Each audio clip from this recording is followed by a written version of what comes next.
नमस्कार। स्वामी मैत्रेय चैनल में आप सभी का स्वागत है। मैं मैत्रेय आज इस सवाल के ऊपर बात करूंगा जो कई लोगों ने पूछा है, और ये सवाल मेरे अंदर भी बचपन से है। जब हम अपने आसपास देखते हैं तो हम ये पाते हैं कि जो लोग बुरे मंशा से भी काम करते हैं,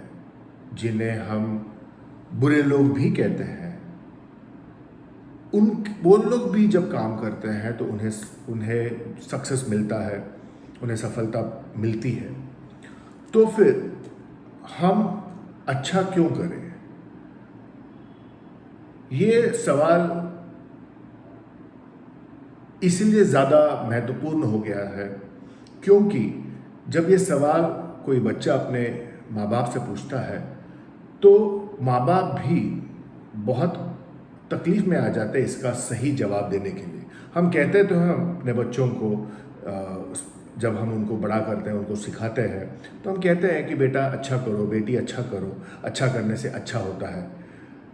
पर फिर जब वो उसको आगे पूछना शुरू करते हैं कि अच्छा करने से क्या फ़ायदा मिलता है या किस तरीके से अच्छा करने से अच्छा होता है, क्योंकि बुरा करने वालों का भी कुछ बुरा होते हुए दिख नहीं रहा है, तो हम अपने आप को पाते हैं कि उसका जवाब हमारे पास नहीं है। इस वीडियो में मैं आपको आध्यात्मिक रूप से इस सवाल के जवाब देने की कोशिश करूंगा। पहले जब मैं खुद कॉर्पोरेट में जॉब करता था तो हमें ये बताया जाता था कि जो आप करते हैं, जो आपका रिजल्ट है, ठीक है, जैसे हम लोग इंग्लिश में कहते हैं कि the ends will always justify the means. अगर आप सक्सेसफुल हो गए तो जो भी करो उससे क्या फ़र्क पड़ता है, क्योंकि आपको होना तो सक्सेसफुल चाहिए था और आप हो गए। पर अध्यात्म में आने के बाद जब मैंने चीज़ों को और होशपूर्वक देखा तो मैंने पाया कि जब हम नीयत से, अच्छे नीयत से कोई काम करते हैं, देखो अच्छा करने का मतलब ये नहीं है कि हम दिखावे के लिए कुछ अच्छा करें।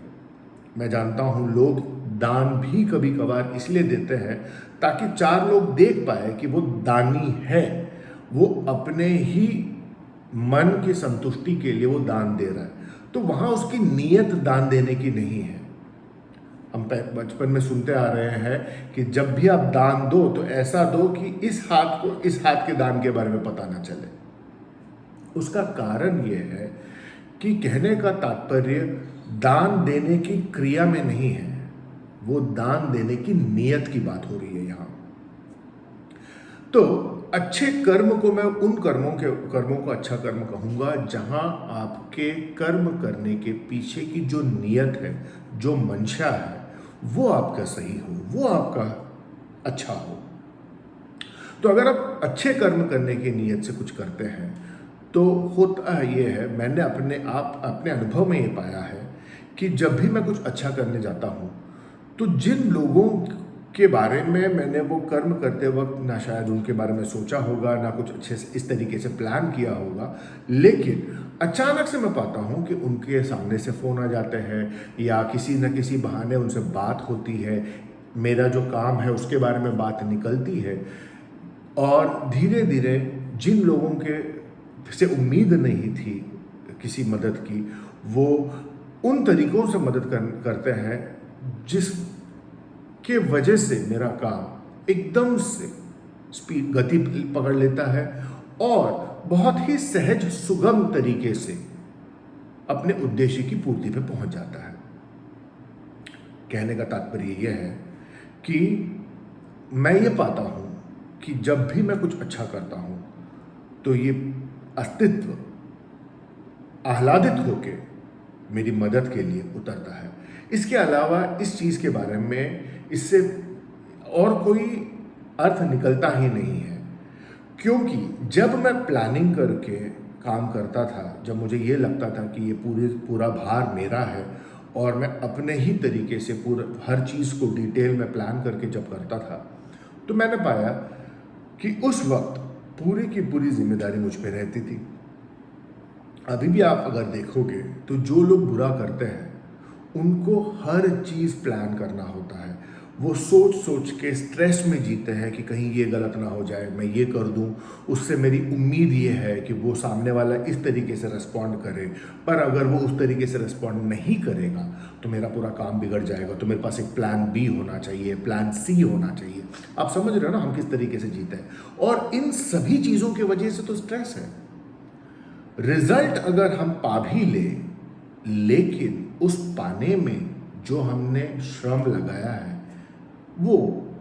शायद एक अच्छे काम करने में लगाने की ज़रूरत ही नहीं पड़ती। हम कॉर्पोरेट में कहते हैं रैट रेस। रैट रेस जो वर्ड है उसका मतलब ही ये है कि आप एक ऐसे रेस में लगे हुए हो जहां आपको ये भी नहीं पता कि आप रेस में लगे क्यों। और जो लोग भी बुरी मंशा से काम करते हैं वो भले ही इनिशियल स्टेज में सक्सेसफुल होते हैं क्योंकि वो पूरी तरह से अपना श्रम लगाते हैं, जो हसलर मेंटालिटी है जो आज की तारीख में है, उस तरीके से काम करने के बावजूद भी सोचने वाली बात यह है कि क्या वो आनंद में आते हैं कि वो कुछ चिर क्षणों का खुशी है, अपने एक टारगेट बनाया, एक गोल बनाया, उसको अचीव किया तो आप खुश हो गए, ठीक है, वो थोड़े एक दिन दो दिन का खिलौना है वो खुशी, उसके बाद नया टारगेट, नए दुख, और फिर जिंदगी वैसे ही। पर अगर आप अच्छे मन से, अच्छी मंशा से कोई भी काम करना चाहोगे तो कायनात या जिसे हम अस्तित्व कहते हैं वो हमारे कई तरीकों से मदद करता है। और कारण ये है कि हमें ये समझाया गया है कि अस्तित्व जो है, प्रकृति जो है वो शायद निर्जीव है, लेकिन ऐसा है नहीं। जब हम कर्मों की बात करते हैं हम ये समझते हैं, देखिए आप बात समझिए, हम इस प्रकृति का, अस्तित्व का एक अंश है, तो अगर हम अपने आप को बुद्धिमान समझते हैं तो ये अस्तित्व हमसे कई गुना ज़्यादा बुद्धिमान होना चाहिए। सिंपल लॉजिक है। तो अस्तित्व जब देखता है कि कोई व्यक्ति अच्छे मन से कुछ अच्छा करना चाहता है और अस्तित्व भी चाहता है कि हम सभी लोग एक अच्छी ज़िंदगी जिए, तो वो फिर अपनी तरह से कई सारी चीज़ों को रीअरेंज करता है, जिसकी वजह से कुछ लोग हमारी ज़िंदगी में आते हैं जिनके बारे में हमें कोई पता नहीं होता। कुछ चीज़ें ऐसी हो जाती है जिससे हमारा काम बहुत आसानी से बन जाता है। और जब चीज़ें आसानी से होने लग जाए, जब आपको वो एक आदत पड़ जाए कि चीज़ें यार ये तो सुगम तरीके से हो ही रहा है, तो आपकी ज़िंदगी से सारे टेंशन, सारे थकान अपने आप गायब हो जाते हैं। इसीलिए आप देखेंगे कि जो लोग आध्यात्मिक राह पे निकल जाते हैं, आप उनमें एक अलग तरीके की शांति और एक आनंद पाते हैं। उनमें खुशी नहीं है, उनका कोई गोल नहीं है कि भाई ये पा लिया, थोड़े दिन के लिए खुश हो गए, फिर नया गोल बना लिया। नहीं, वो हमेशा एक पीस ऑफ माइंड में रहते हैं क्योंकि वो समझते हैं कि अब जब मैं कुछ बुरा चाहूँगा ही नहीं। और ये बात भगवान भी कहते थे कि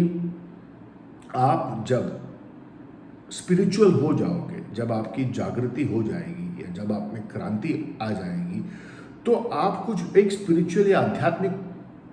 व्यक्ति कभी कुछ बुरा कर ही नहीं पाता, क्योंकि उसका अस्तित्व के साथ एक जुड़ाव होता है और वो हर बार जब भी कुछ करता है तो वो यही सोचता है कि इससे मैं किस तरीके से लोगों की मदद करूं या उनका कल्याण करूं, कम से कम किसी को दुख तो ना पहुंचाऊं।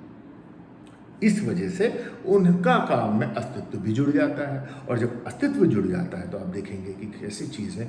आराम से, सुगमता के साथ हो जाता है। तो अगर आइंदा आपके मन में ये ख्याल आए कि अच्छा क्यों करें, अच्छा कर्म क्यों करें, मैं ये नहीं कहूँगा कि कर्म को, क्योंकि कर्म से ज़्यादा यहाँ महत्वपूर्ण है मंशा। क्योंकि हम सब जानते हैं, हम सारे सनातनी जानते हैं कि हमारा जो दिव्यता है वो हमारे अंदर है।